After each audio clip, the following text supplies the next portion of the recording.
मुख्यमंत्री क्या ये प्रधानमंत्री भी कहाँ जाएगा ये आपको बताएं। हमारी दीदी बोली ना कि हम 3 दिन आदमी को दौड़ा दिए, लगता है ये सुस्त हो गई। नहीं दीदी, हम तो ये देखते हैं कि आप तो रोज दौड़ती है। हम तो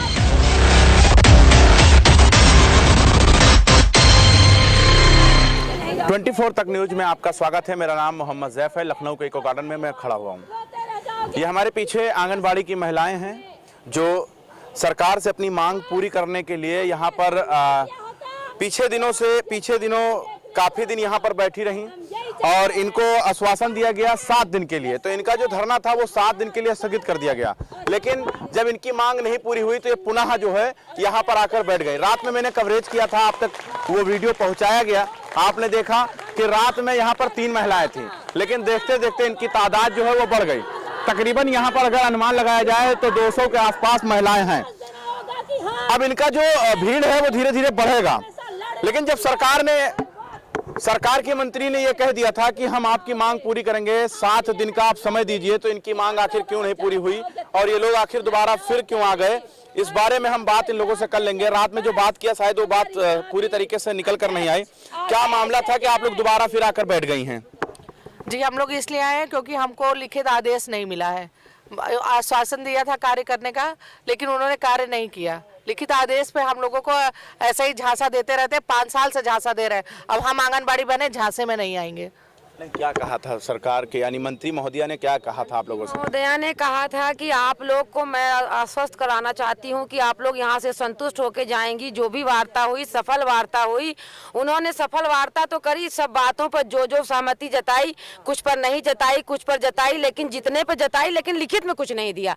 उन्होंने कहा कि आप लोग काम बंद कलम बंद से वापस चली जाइए, आप लोग अपने काम पर जाइए। लेकिन मैं कैसे इन बहनों को संतुष्ट करूँ? मुझे कोई पार्टी के नेता नहीं बनना है कि मैं जाऊँ और कह दूँ क्या सब हो जाएगा। जब लिखित में कुछ नहीं दिया तो कैसे हो जाएगा? 2016 में आप लोग आई, अखिलेश जी की सरकार थी, 700 रुपए मानदेय आप लोगों को बढ़ा, तुरंत तत्काल आप 800 रुपए आपके खाते में तुरंत आ गए। अब योगी सरकार भी तो 700 देने की बात कह रही है। अरे योगी सरकार 700 देने की बात कर रही हो तो कॉन्फ्रेंसिंग के माध्यम से 3 साल पहले 1500 दे चुकी और उसको फिर जेब में रख लिया।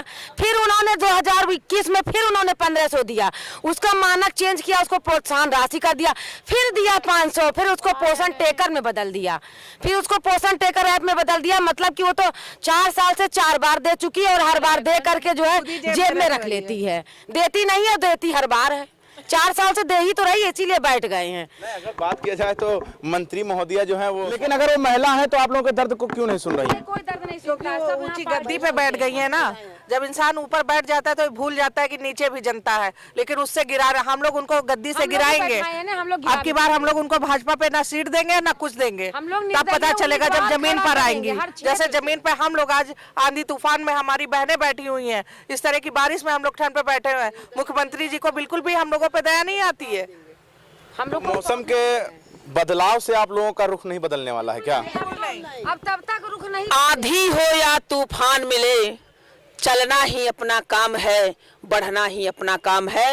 ये आंधी, ये बारिश क्या, सुनामी भी आ जाए ना तो हमारी आंगनबाड़ी बहनों के जुनून और जज्बे को कम नहीं कर सकती। अगर माननीय मुख्यमंत्री महोदय को ये लगता है कि हल्का सा मौसम बारिश करके आंगनबाड़ी बहनों को भगा देगा तो शायद उनको नारी शक्ति के बारे में पता ही नहीं। पता भी कैसे होगा, क्योंकि वो शादीशुदा नहीं है। शादी हुई होती तो एक पत्नी के खौफ को जानते, तो नारी शक्ति का उनको मतलब ही नहीं समझ में आता कि नारियां कर क्या सकती हैं। अभी तो ये झांकी है, पूरी लड़ाई तो अभी बाकी है। अभी तो हम अनशन पर बैठे हैं, क्रमिक अनशन पर, आमरण अनशन पर भी बैठेंगे। आवश्यकता हुई तो हम एक एक करके विधानसभा के अंदर घुस के इनको जवाब देने का काम करेंगे, विधानसभा में घुस के इनका विरोध करने का काम करेंगे। पुलिस के पास डंडे हैं? पुलिस नहीं, कोई डंडा नहीं। हमारा हाथ हमारा हथियार है, हम खाली हाथ पुलिस का मुकाबला करने के लिए तैयार हैं। हम कहीं से कमजोर नहीं हैं, हम नारी शक्तियां हैं। हम जहां सीता बनके जहाँ सीता बन के सहना जानते हैं, वहीं रानी लक्ष्मीबाई के बन के तलवार भी उठाना जानते हैं।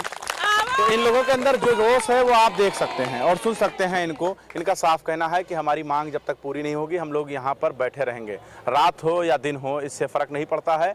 महिलाओं के जो हौसले हैं वो इसी तरीके से बुलंद रहेगा, इनका साफ कहना है। कैमरामैन चांद के साथ मैं मोहम्मद जैफ, लखनऊ।